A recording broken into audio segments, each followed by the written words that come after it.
Pessoal, boa tarde. Sejam bem-vindos a mais uma celebração da Igreja Batista Ibirapuera. Se é a sua primeira vez aqui, eu vou te explicar o que está acontecendo.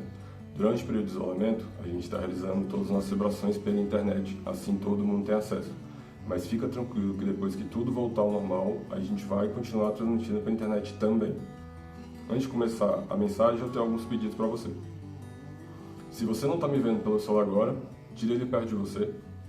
A gente precisa que você esteja 100% aqui focado na palavra. Outra coisa, se inscreve no canal para você estar por dentro de tudo que está acontecendo. Sempre que tiver conteúdo novo, você vai ser avisado. Hoje tem ceia. Se você ainda não pegou o seu pão e não pegou o seu suco de uva, dá tempo. Vai lá que eu te espero.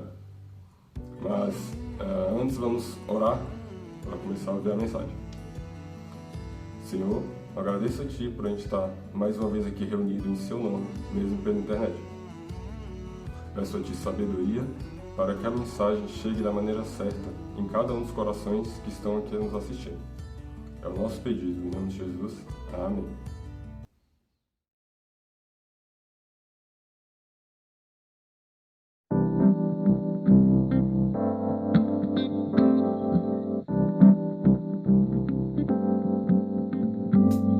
Santo, Santo, Santo, Santo, Santo, Santo, Santo é o Senhor poderoso, digno de toda glória, digno de toda honra e de receber hoje o louvor.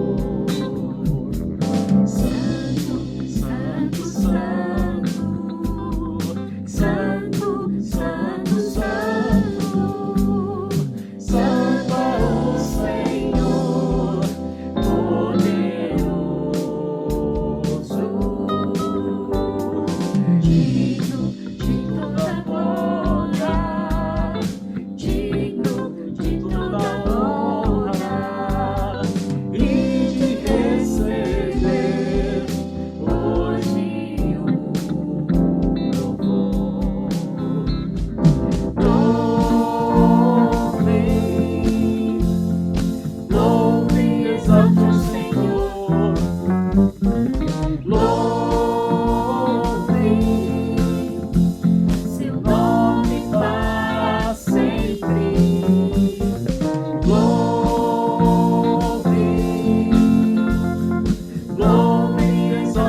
graça recebi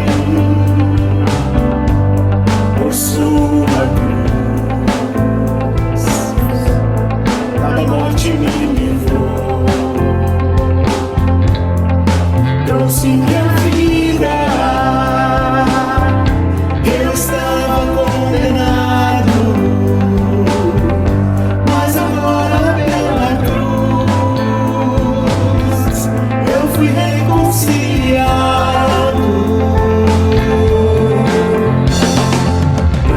Pela cruz me chamou gentilmente, me atraiu e eu, sem palavras, me aproximo, quebrantado por seu amor. Pela cruz me chamou gentilmente, me atraiu e eu, sem palavras, me aproximo, quebrantado por seu amor. Impressionante é o seu amor.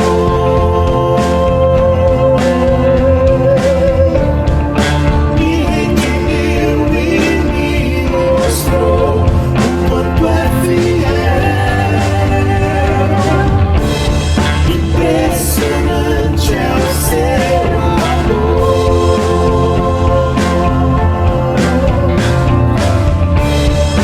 Me redimiu e me mostrou o quanto é fiel. Pela cruz me chamou gentilmente, me atraiu e eu, sem palavras, me aproximo, quebrantado por seu amor. Pela cruz me chamou gentilmente, me atraiu e eu, sem palavras, me aproximo, quebrantado por seu amor.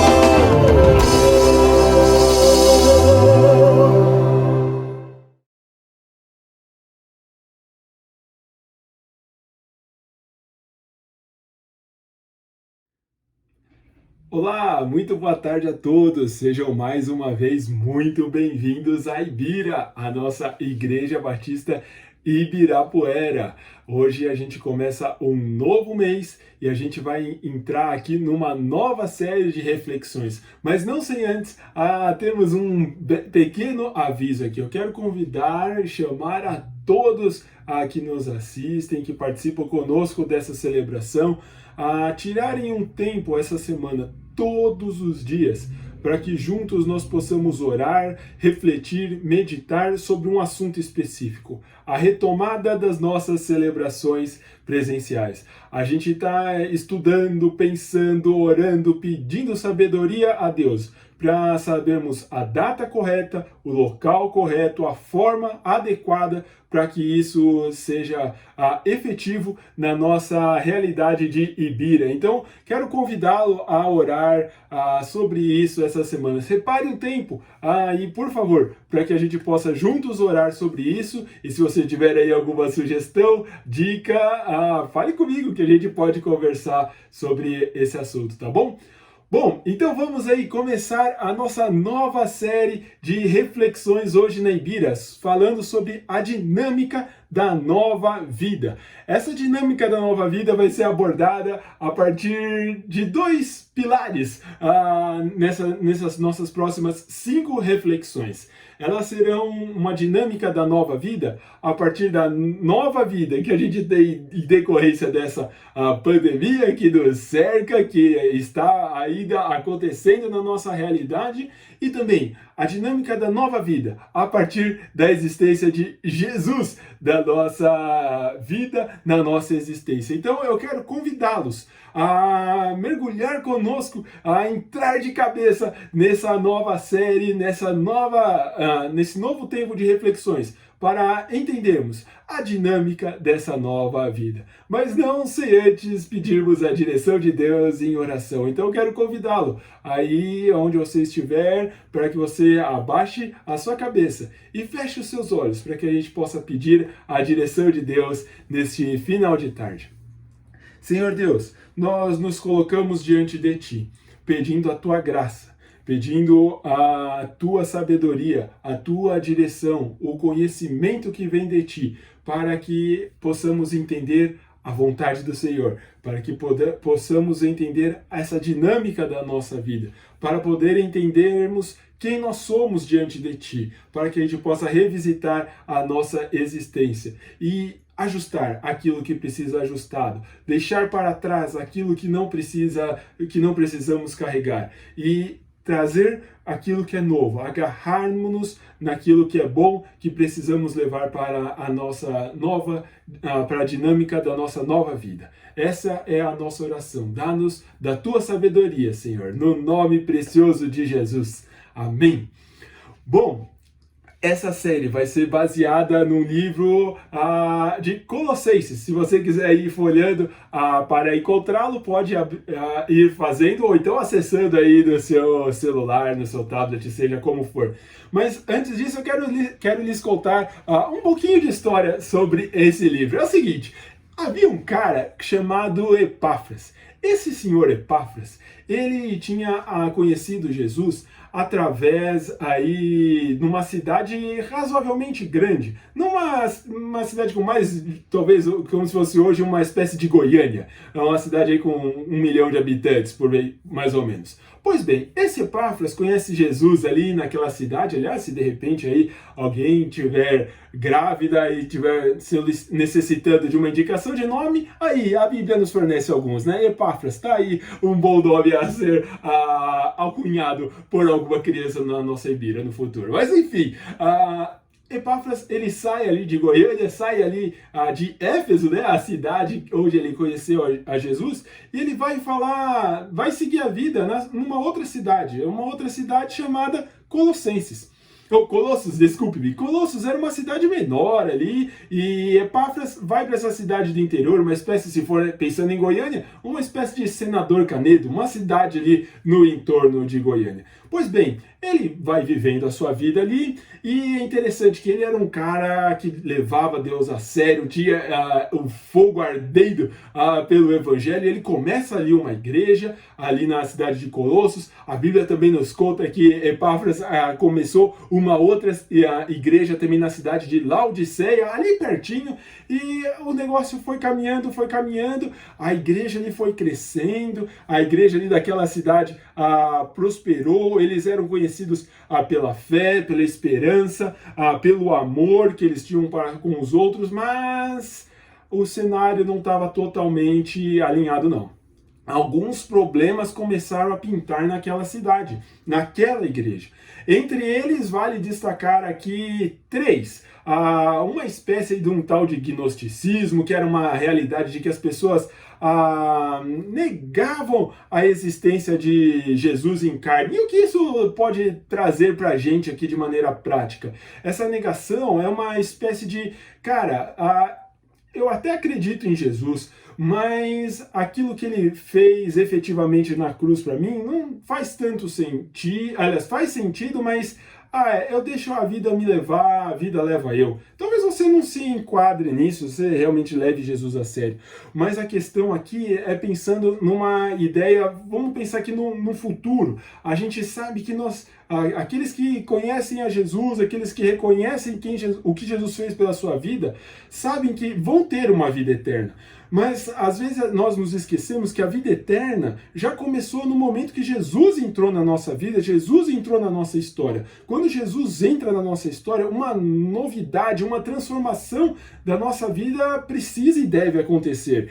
E isso nem sempre estava acontecendo aí com o pessoal de Colossos. Uma outra questão ali que, acabava acontecendo o pessoal estava pegando alguns hábitos aí dos judeus de colocar algumas regras, algumas leis, de ter que guardar determinado dia da semana, fazer determinadas festas, colocaram alguns legalismos do tipo, pode beber cerveja ou não pode beber cerveja, pode beber vinho ou não pode beber vinho, pode usar maconha ou não pode usar maconha. A Bíblia não nos fala de uma maneira clara sobre alguns assuntos. Se você procurar maconha na Bíblia, você não vai encontrar maconha na Bíblia, mas ela dá diretrizes, parâmetros, onde a gente consegue observar aquilo que é a vontade de Deus, aquilo que não é a vontade de Deus. E algumas pessoas estavam querendo colocar Deus numa caixinha, travando, colocando sistematicamente na sua caixinha, mas não era bem isso o que a Bíblia nos ensina. E Epáfras, por sentir que esses problemas estavam assolando aí a sua comunidade, ele resolve fazer o seguinte, quer saber? Vou pegar o primeiro avião e vou partir para Roma, porque lá em Roma estava um cara que era o seu mentor, aquele com quem ele tinha um grande apreço, aquele de quem ele conheceu a Jesus, que é Paulo. Então imagina aqui, ele estava numa espécie de interior de Goiás, interior de Goiânia, numa redondeza ali de Goiânia, e sai de lá e vai para São Paulo, Roma. Afinal de contas, todos os caminhos levam a Roma. Então ele vai para Roma. E aí ele chega lá em Roma para conversar com Paulo. Só que o Paulo, o seu grande mentor ali, o grande cara que fez muitas coisas naquela região, ele estava, sabe onde? De novo, mais uma vez. O que está acontecendo com o Paulo? Ele está preso! A gente já viu que Paulo, da prisão, ele escreveu aquela carta aos Filipenses quando começamos aquela nossa série Surpreendendo na Crise. Daquela prisão, Paulo também aproveitou seu tempo ali, escreveu Colossenses, Efésios e Filemão. E é interessante, Epáfras, ele chega ali em Roma, Paulo está preso ali, provavelmente uma prisão domiciliar, ele chega ali e tá uma aglomeração naquela casa de Paulo. Tá ali com ele, tá Timóteo, provavelmente estava Lucas, o médico, Marcos, aquele com que eles tinham tido uma relação não muito amistosa, junto com Barnabé, se você vai lembrar lá das histórias de Atos, e também agora, tcharam, um novo personagem, nova sugestão de nome aqui também, Onésimo.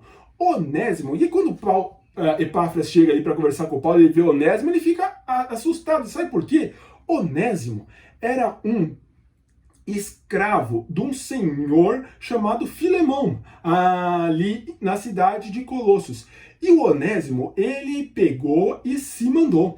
Ele fugiu de Filemão, fugiu do seu senhor, fez algumas coisas erradas e se mandou. Só que nesse meio tempo do que ele fez essas coisas erradas, ele conhece o Evangelho também.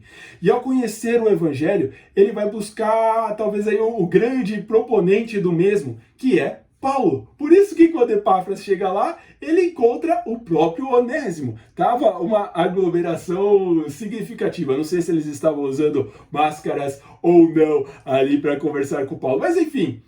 E aí Epáfras relata tudo o que está acontecendo na sua cidade, na igreja que ele ali iniciou e pastoreava e cuidava. Então, ele relata para Paulo tudo o que está acontecendo e pede ajuda para ele. Fala, Paulo, me ajuda, mano, eu preciso de ajuda. O que está acontecendo aqui é maior do que o que eu sei, eu estou precisando de ajuda. Me ajude a resolver essa questão. Esse era o relatório que Epáfras tinha mandado para o nosso amigo Paulo. Pois bem, e Paulo, para responder isso, ele o faz da forma que era possível. Ele não tinha ainda, a internet não estava tão desenvolvida, não era discada ainda, não era banda larga, não era fibra. Ele não conseguia fazer um call, não conseguia fazer uma videoconferência, não conseguia ligar o Zoom ou o Jitsi para conversar com o pessoal. Então o que ele faz? Ele pega e escreve uma carta. E a carta que Paulo escreve, ele escreve para Colossos, para tentar resolver essa questão aí problemática. Mas como todo bom feedback, talvez você já tenha passado por isso no seu trabalho, acredito que muito provavelmente sim. Geralmente quando a gente recebe o feedback, antes ali de receber uma participação dos lucros, ou um feedback normal de equipe, a gente geralmente ouve muitas coisas boas, os chefes elogiam, os líderes, né, os bons líderes colocam ali os pontos positivos na mesa, apresentam as qualidades, as qualificações e depois começam a fazer as advertências. Pois bem, Paulo, o bom líder, faz o mesmo. Ele vai escrever a sua carta, ele primeiro faz a sua apresentação, ele faz a saudação e depois no corpo da sua carta ele vai falar de algumas características positivas daquela cidade, daquela igreja. E depois ele vai, de uma maneira muito sábia, tentar ajudar aquela comunidade a resolver os problemas os quais ela enfrentava. Então eu o convido agora a lermos juntos o texto de Colossenses a partir do capítulo 1, o versículo de mesmo número, 1. Vamos lá. Paulo, apóstolo de Cristo Jesus, pela vontade de Deus, e o irmão, olha aqui, Timóteo, estava lá junto. Ele escreve, aos santos e fiéis, irmãos em Cristo, que estão em Colossos. Vamos lá, vamos parar aqui. O Paulo, o grande apóstolo, ele assim se auto-identifica como apóstolo. E não porque ele quis ser apóstolo, porque ele desejava, mas pela vontade de Deus. Foi algo que Deus o comissionou, que Deus colocou sobre a vida dele. E aí ele, juntamente com Timóteo, que estavam ali em Roma, se refere à igreja de Colossos, aos santos e fiéis. A igreja era uma igreja de pessoas separadas por Deus, pessoas que tinham a sua fidelidade a Deus de uma maneira notória. Era uma igreja que vivia, de certa forma, condizente, na grande maioria do seu tempo, de acordo com a vontade de Deus. Mas não é porque eles eram santos e que eles eram fiéis em Cristo que eles não tinham problemas, não passavam por dificuldades e adversidades. Eles eram fiéis em Cristo que estavam em Colossos. E aí Paulo segue a sua saudação inicial dizendo, leio aqui agora o versículo 2, na segunda parte, a vocês, graça e paz da parte de Deus, nosso Pai e do Senhor Jesus Cristo. É interessante que ele fala que Deus é o nosso Pai. Deus é o Pai de todos aqueles irmãos, daqueles fiéis, daqueles santos. É o Deus Pai de Paulo, é o Pai de Timóteo e também do nosso Senhor Jesus Cristo. E ele agora vai começar a apresentar uma ação de graças. Ele vai começar a orar por aquele pessoal daquela cidade de Colossos. E assim ele o faz a partir do versículo 3. Vamos ler assim, no versículo 3. Sempre agradecemos a Deus, o Pai de nosso Senhor Jesus Cristo, quando oramos por vocês. É interessante, ele falou que Deus, ali no versículo imediatamente anterior 2, era o nosso Pai. E aí agora ele fala que Deus é o Pai do nosso Senhor Jesus Cristo. E aqui tem uma diferencinha pequena, mas que é muito interessante. Sabe por quê?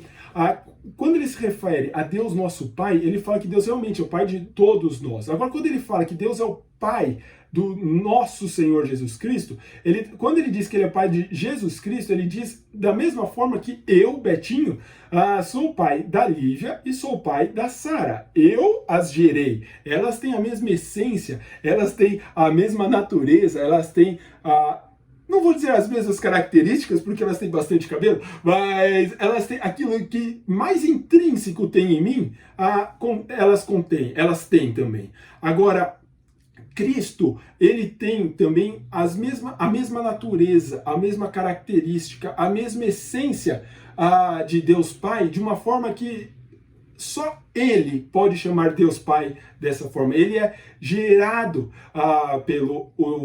por Deus Pai. Nós podemos criar coisas, podemos criar livros, criar fotos, a gente pode criar diversas coisas. Deus nos criou. Nós somos a sua imagem conforme a semelhança de Deus. Nós não somos exatamente iguais a Deus. Jesus Cristo era totalmente Deus. Ele foi gerado por Deus. Ele foi não somente criado à imagem e semelhança, mas ele é o próprio Deus. E ao dizer isso, Paulo está aqui já combatendo de uma maneira sutil aquela questão que nós falamos do gnosticismo, de que as pessoas não aceitavam, não criam, não reconheciam Jesus como o Senhor, Jesus como Deus. Então aqui de uma maneira sutil, Paulo já está colocando suas asinhas de fora, combatendo o ensino equivocado. E aí é interessante, né? O pastor Augustus Nicodemos, ao falar sobre esse texto aqui, ele fala que Paulo, um cara que nunca sequer tinha conhecido, nunca sequer tinha ido para a cidade de Colossos, orava por uma igreja que ele não conhecia. Às vezes a gente ora pela igreja que a gente conhece. Não vou nem perguntar pela igreja que a gente não conhece, que a gente nunca foi, mas pela nossa igreja, e agora falando de maneira bem específica, pela Ibira, nossa igreja local, a gente tem orado. Bom, eu fiz um convite de início aí para que isso acontecesse de uma maneira efetiva dessa semana, mas ele ali, Paulo, orava. Então, pela igreja de Colossos. Então, seguindo ali no versículo 4, pois temos ouvido. Então, ele recebeu o relatório, ele recebeu as notícias de Epáfras. E ele tinha ouvido o que sobre a igreja de Colossos?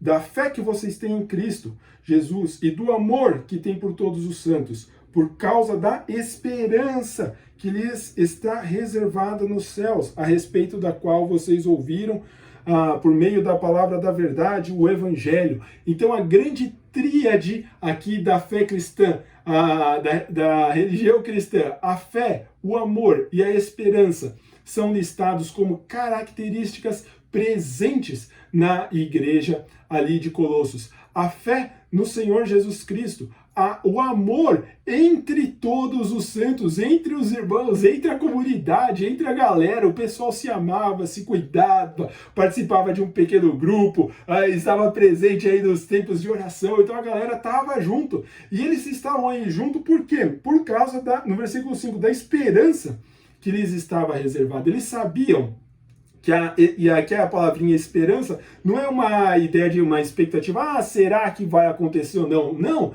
mas sim uma esperança certa, algo maduro, algo efervescente, certo de que algo maior lhes aconteceria, que era aquilo que estava reservado a eles nos céus. E a respeito do qual vocês ouviram por meio da palavra da verdade. O Evangelho. Então, o Evangelho chegou naquela cidade. E o texto segue ali a partir do versículo 6, né? Chegou até vocês. E ele não chegou até vocês de qualquer forma. E não chegou e parou ali. Não, muito pelo contrário. Ele continuou. Olha só a sequência do versículo 6. Por todo mundo, este Evangelho vai frutificando e vai crescendo, como também ocorre entre vocês, desde o dia em que... Agora que é importante destacar esses dois verbos. Desde o dia que vocês ouviram e entenderam. Esse evangelho, que é a palavra da verdade, que é a palavra de Jesus Cristo, que é aquilo que Deus faz, que é aquilo que Deus fez através de Jesus, enviando-o para que a gente tivesse a nossa punição, o nosso pecado lavado, limpado e redimido, né? E restaurado através de Jesus. Esse evangelho é que eles ouviram e entenderam. É interessante que o evangelho não basta ser apenas ouvido, mas ele precisa ser entendido. E esse evangelho ouvido e entendido é o evangelho que transforma, que muda a realidade de como a gente pensa, que transforma a forma de quem eu sou, ou de quem sou eu. Ele é aquilo que muda a mentalidade que está na minha mente. E aí ele destaca a partir do versículo 7, que vocês o aprenderam de quem? De Epáfras. O evangelho, ele precisa ser aprendido a partir de alguém que nos conte. E ele precisa ser aprendido a partir de alguém que o relate para nós. Sabe aquela história, pregue o evangelho, se preciso, use palavras? Ele faz até um certo sentido de uma maneira, de uma forma inicial, e vou dizer assim, embrionária da mensagem do evangelho, da mensagem da propagação de Jesus Cristo. Mas o evangelho, para valer, a mensagem de Jesus, ela precisa ser ouvida e entendida. Ela precisa ser explicada, precisa ser falada de uma maneira clara e objetiva. Por isso que a missão da nossa igreja é ser gente que curte gente, que segue e compartilha Jesus. Não basta guardar Jesus para nós mesmos, a nossa realidade necessita que a gente passe isso para frente. Isso era legal que estava acontecendo lá em Colossos. A Paulo aqui está dando a parte do feedback positivo, tá? Ainda, olha, eu vejo que vocês espalham esse evangelho para geral, estão mostrando isso para todo mundo. Muito bem, vocês estão mandando bem.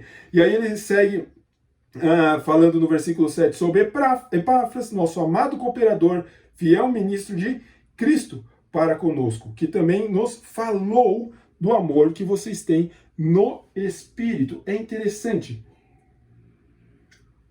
nós notarmos uma questão aqui.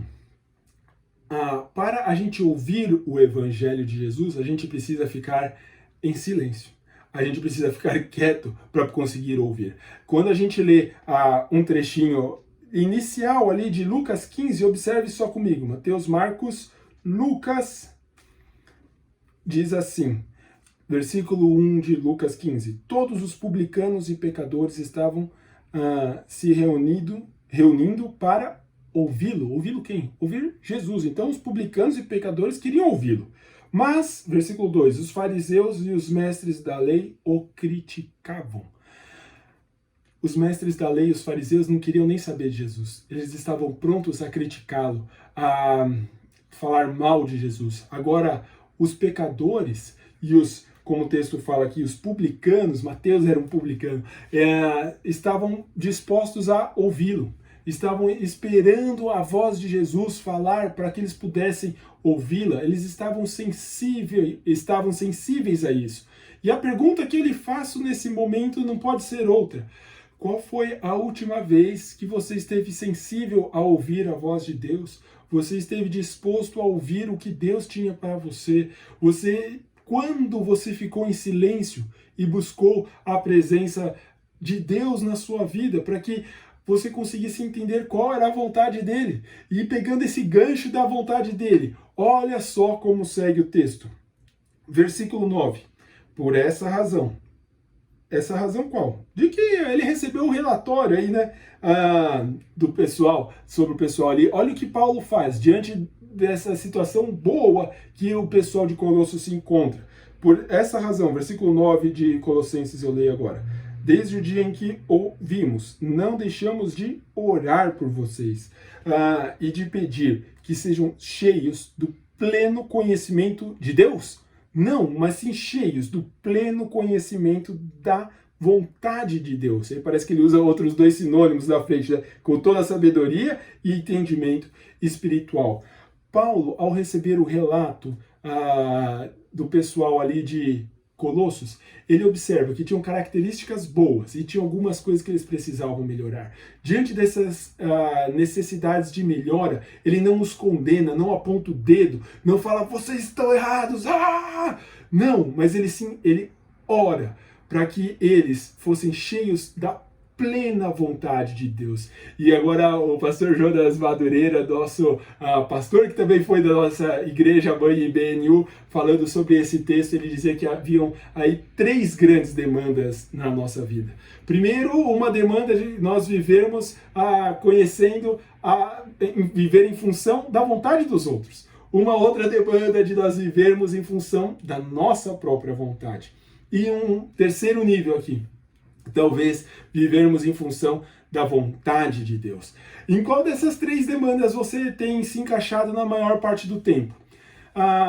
talvez aí numa etapa inicial da nossa vida, por sermos levados por vontades, pensamentos, desejos, amizades e conversas diferentes, nós somos levados pela vontade dos outros. Aí depois a gente chega no momento da nossa vida, eu não aguento mais fazer o que esse cara me manda, não sou mais Maria vai com as outras, vou tomar minhas próprias decisões, meus próprios desejos, vou fazer a minha vontade.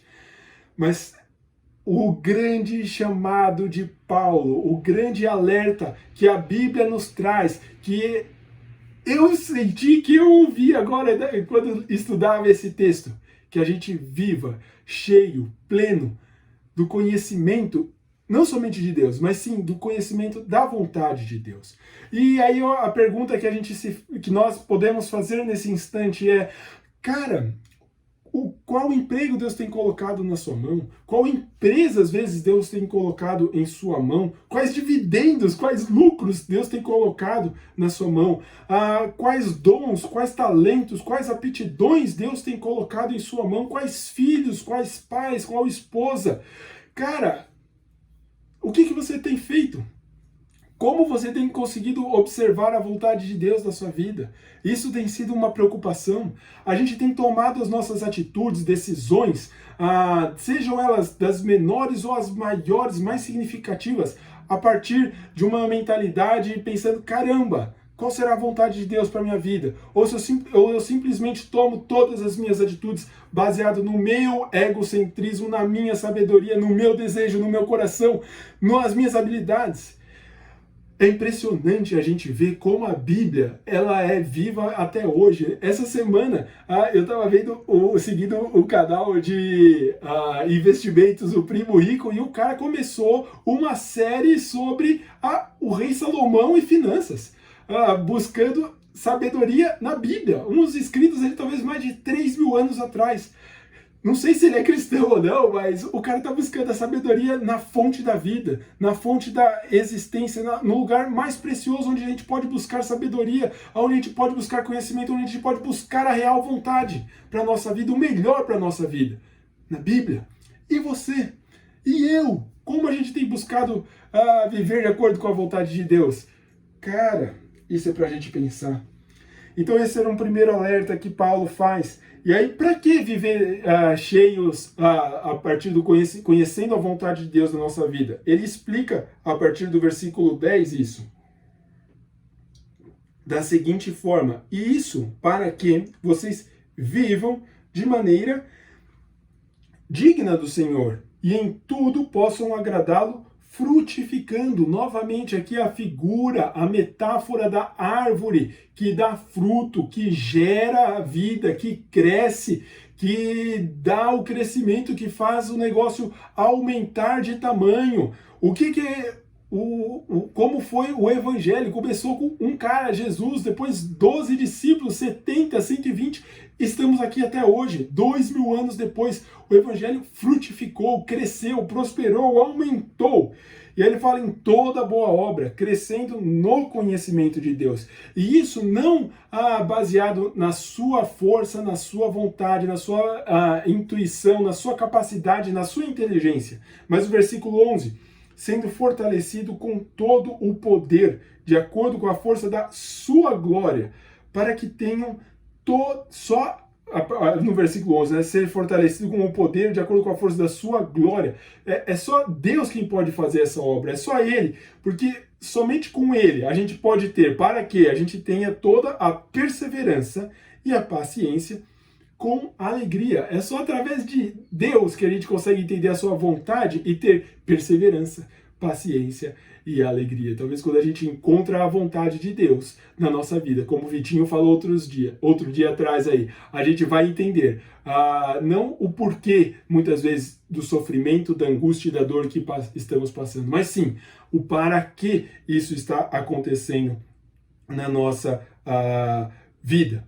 E aí ele fala no versículo 12, agora caminhando aqui para a reta final da nossa meditação, da nossa reflexão nesse final de tarde, dando graças ao Pai que nos tornou dignos de participar da herança dos santos no reino da luz. E aqui é interessante, novamente a figura da gratidão, da ação de graças, do agradecimento. Então, Paulo aqui nos ensina os Colossenses e nos ensina a dar graças ao Pai, que nos tornou dignos de participar da herança. A herança não é algo pelo qual você trabalha e você recebe. A herança é algo que outra pessoa trabalhou e você recebeu. Então, a herança que Paulo está falando aqui, que ele se remete é pelo trabalho que Jesus Cristo fez da cruz do Calvário por ele e por todo o povo de Colossos e por todos nós aqui. Nós recebemos isso como um presente, como uma dádiva,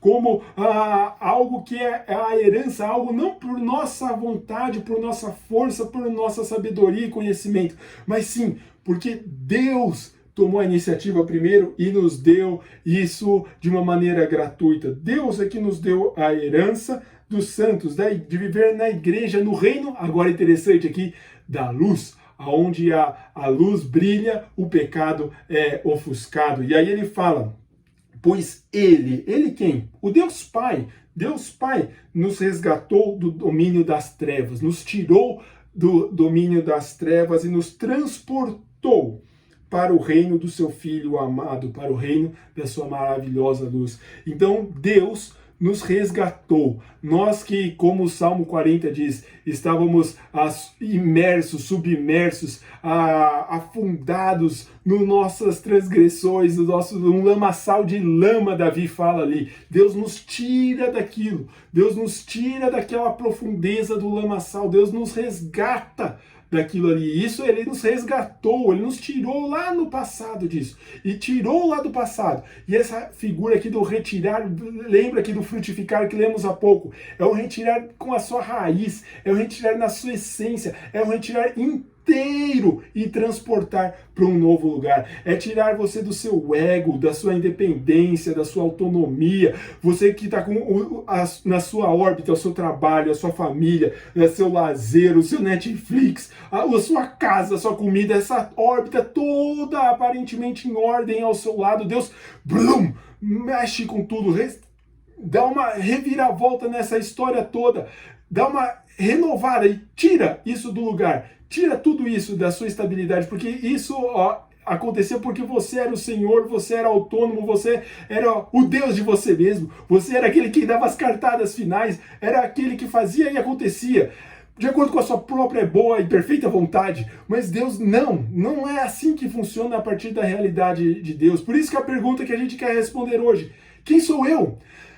Sou eu que organizo tudo aqui ou Deus nos resgatou, nos tirou e nos transportou para uma nova esfera, onde tudo orbita não a partir da minha existência, a partir da minha realidade, mas sim todas as coisas estão em volta da pessoa mais importante, da pessoa de Jesus Cristo. Então é por isso que Deus nos tira de onde estamos, nos transporta para um novo lugar, para que Deus reine, para que Deus seja o centro, para que Deus seja o Senhor, que Deus seja aquele que move a nossa vontade, aquele que move a nossa existência, aquele que move os nossos desejos, aquele que move os nossos afazeres. É isso que Paulo está tratando aqui. E aí ele fala que ele nos resgatou e nos transportou para o reino do seu Filho amado, versículo 14, em quem temos a redenção, a saber, o perdão dos pecados. E isso aqui é interessante. A gente começou o nosso papo falando de Onésimo, e você talvez esteja se perguntando até agora, por que o Betinho falou do Onésimo?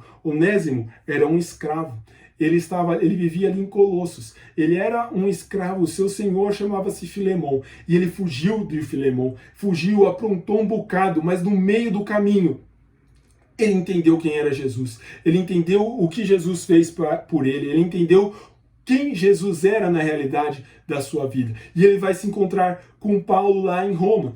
E nessa que ele está em Roma, com Paulo, depois você pode ler lá em Filemão, versículo 23, é relatado isso. Quando ele está lá em Roma, Epáfras chega. Epáfras, que provavelmente eu conhecia, afinal a cidadezinha ali era pequena, e isso faz muito sentido para Onésimo. Onésimo, ele se liga, ele entende que ele foi resgatado do império das trevas, da escravidão do pecado, do jugo do pecado, da opressão que o pecado tinha na sua vida. E ele foi transportado para uma nova realidade de vida. Ele foi transportado para uma nova forma de viver, um novo jeitão de vida, que era o jeitão de viver a partir da existência de Jesus Cristo, a partir da existência de Deus na sua vida como o Senhor da sua história. Diante de tudo isso, a pergunta que eu me fiz e eu quero lhe fazer: quem sou eu? Um Onésimo que estava vivendo ali de acordo com a sua própria vontade, escravo das suas vontades, escravo dos seus desejos, com tudo orbitando ao seu redor, achando que era o dono do seu próprio nariz, com o primeiro Onésimo ou com o segundo Onésimo? Que teve a sua vida transformada, que entendeu que ele foi resgatado, que Jesus pagou a pena pelos seus pecados, que Jesus transformou a sua realidade de vida, que Jesus deu uma nova realidade para a sua vida. O convite que eu quero lhe fazer nesse final de tarde é que, mesmo que você esteja afastado, distante da vontade de Deus, andando de acordo com as suas próprias vontades e desejos, não ouvindo sequer seu marido, sequer sua esposa dar uma opiniãozinha na sua vida, que já está dando muito atrito por conta de estar preso aí, num cerceado de um direito de ir e vir de meses da nossa realidade na qual nos encontramos. Há esperança, há amor, há fé que podem restaurar e renovar a sua vida. O convite que eu lhe faço é o convite que eu me fiz enquanto estudava e meditava nessas palavras. Que a gente se esvazie, que a gente deixe o nosso ego de lado, o nosso egocentrismo, a nossa autossuficiência de lado e se encha do Espírito, que se encha da verdade de Jesus, que a gente volte o nosso olhar, que a gente volte a nossa realidade de existência a partir da existência de Jesus Cristo. E para fechar, eu queria convidá-lo mais uma vez a que você abaixe a sua cabeça e faça mais essa oração conosco. Senhor, nos ajude a ver a beleza que há em Ti. Livra-nos de nós mesmos. Livra-nos da nossa prepotência, da nossa arrogância, do nosso autocontrole, mas que o Senhor controle a nossa vida, que nós possamos estar sensíveis e ver claramente qual é a vontade do Senhor para a nossa vida. Ajude-nos, Senhor, a vermos isso mesmo quando as dificuldades parecerem intransponíveis na nossa vida. Nos ajude, Senhor, a buscarmos a Ti, a entendermos quem o Senhor é de verdade na nossa vida. Afasta-nos do nosso egocentrismo e do nosso desejo. Livra-nos de nós mesmos. Ajude-nos a ver quem nós somos diante de Ti. Essa é a nossa oração, o nosso desejo, no precioso nome de Jesus. Amém. Que a dinâmica da nova vida seja uma vida vivida a partir de quem nós somos, sendo Jesus o centro, a razão da nossa vida. Que Deus nos abençoe. Uma boa semana.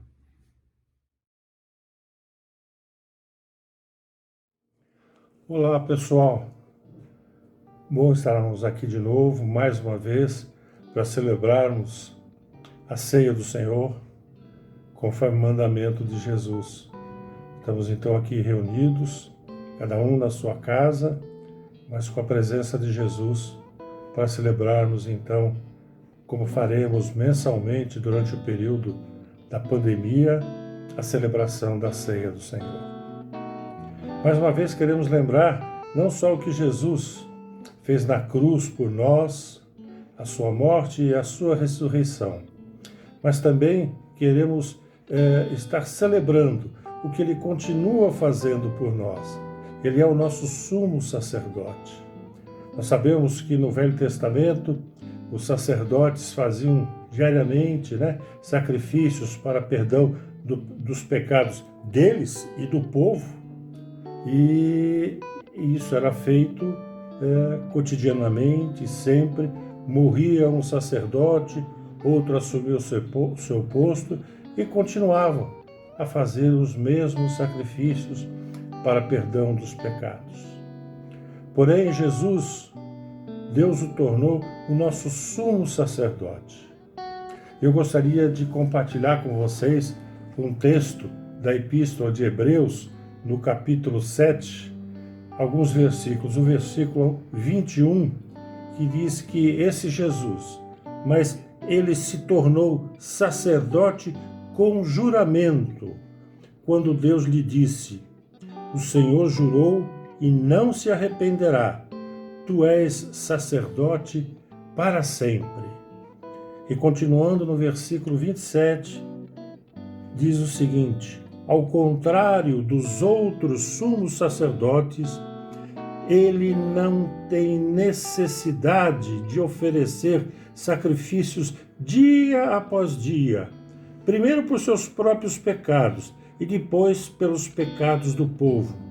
Ele o fez de uma única vez por todas, quando a si mesmo se ofereceu. Então é a este Jesus que nós estamos celebrando aqui e agora, atendendo ao mandamento dele, que o lembremos sempre, que o façamos este memorial em reconhecimento ao que ele fez e ao que ele continua fazendo por nós todos os dias, intercedendo por nós junto ao Pai como nosso sumo sacerdote. Então, espero que todos já tenham separado os elementos, o pão, o suco de uva, para que nós possamos, neste momento, fazer uma oração ao Senhor, pedindo que Ele abençoe estes elementos para que possamos participar dessa ceia. Então, Senhor, estamos aqui em oração, te louvando e te agradecendo pelo sacrifício feito na cruz e por todos os benefícios que nós continuamos recebendo hoje e eternamente por este sacrifício. Te louvamos e te agradecemos por isso. E pedimos que tu abençoes estes elementos em cada uma destas casas, em cada um destes lares. Abençoa este pão, abençoa este suco de uva que representam e motivam a nossa celebração hoje e sempre, no nome de Jesus. Amém. Então, gostaria de relembrar a passagem de 1 de Coríntios 11, em que Paulo diz que recebeu do Senhor a forma desta celebração. E gostaria de compartilhar também estes versículos com os irmãos antes de participarmos do pão e do vinho representado pelo suco de uva. No versículo 23 do capítulo 11 de 1 de Coríntios está dito que: pois recebi do Senhor o que também lhes entreguei, que o Senhor Jesus, na noite em que foi traído, tomou o pão e, tendo dado graças, partiu e disse: isto é o meu corpo que é dado em favor de vocês. Façam isto em memória de mim. Então, desta mesma forma, vamos tomar o pão, cada um, e vamos aguardar para tomarmos e comermos todos ao mesmo tempo. Então, celebrando o nome de Jesus, comamos o pão.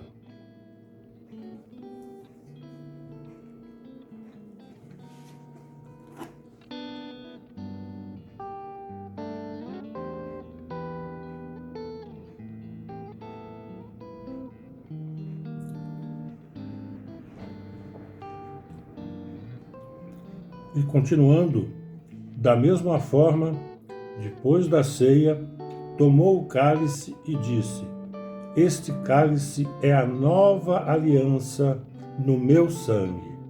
Façam isto sempre que o beberem, em memória de mim. Então, tomemos o cálice e, em nome de Jesus, celebremos essa nova aliança no seu sangue. Vamos todos tomar ao mesmo tempo.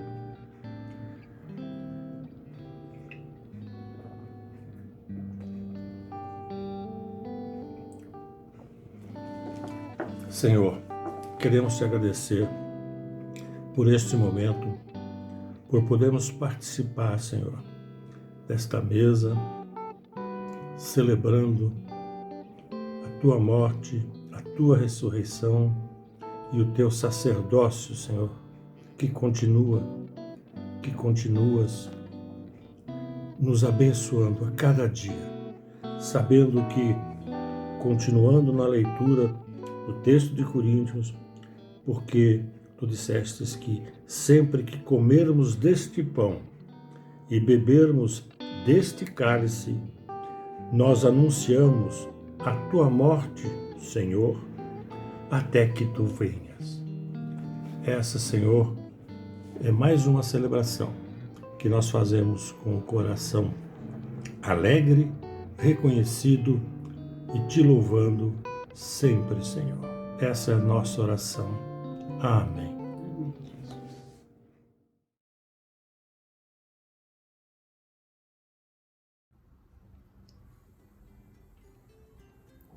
Oi pessoal, agora é o momento dos nossos avisos. O primeiro deles são sobre as nossas contribuições e nossas ofertas.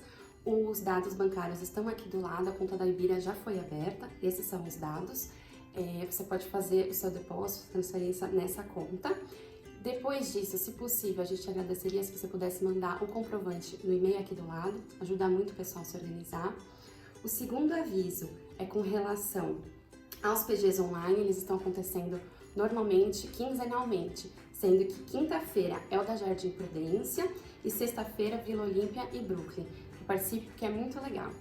Terceiro aviso, acompanhe e divulgue os nossos conteúdos das redes sociais, ajuda muito o pessoal a enfrentar esse momento de crise de uma maneira mais fácil, então acompanhe e divulgue para quem você conhece. Quarto aviso, a turma da Ibira se reunirá no próximo domingo às 10h30, então fique ligado no aplicativo Jitsi, tá bom? É isso, pessoal. Tchau, tchau.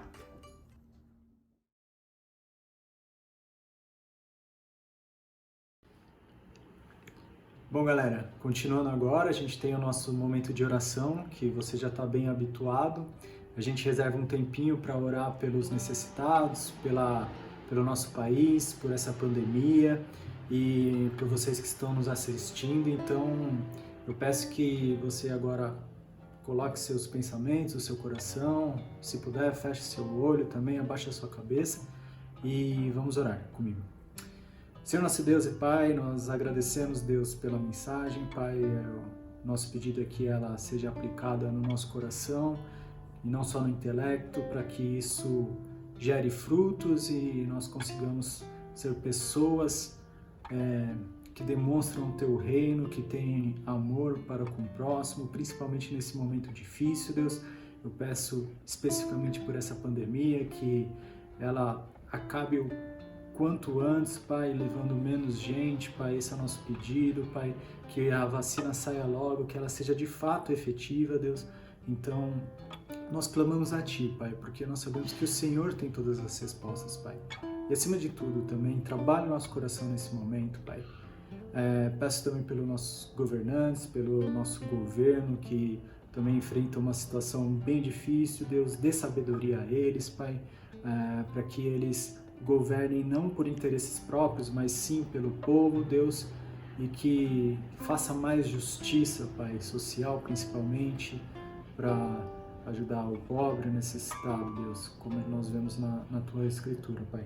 Eu também peço em alguns pedidos específicos, Pai, de saúde, pelo Rafa, pela Deise, pela mãe da Ivani, pela mãe da Ali, pelo Dani Bonifácio, pelo pai da Anne, Deus. Nós sabemos que eles têm trilhado já um caminho doloroso, Pai, em meio às dificuldades de saúde que cada um passa ali específico, Pai, mas nós não esquecemos de dobrar nossos joelhos e de orar por essas pessoas, esses irmãos, esses amados, Deus, para que, se o Senhor permitir, Deus, que a cura venha, que restabeleça por completo a saúde de todos eles, Pai, e que isso não seja mais uma preocupação para nós, Pai, muito menos para a família deles. Fortalece ali os familiares para enfrentar esses momentos difíceis, Deus, e que acima de tudo, Pai, o Teu nome seja glorificado. É em nome de Jesus que nós oramos agradecendo. Amém. Bom, agora a gente chegou ao fim da celebração, espero que vocês tenham gostado e desejo a todos uma ótima semana na paz de Deus.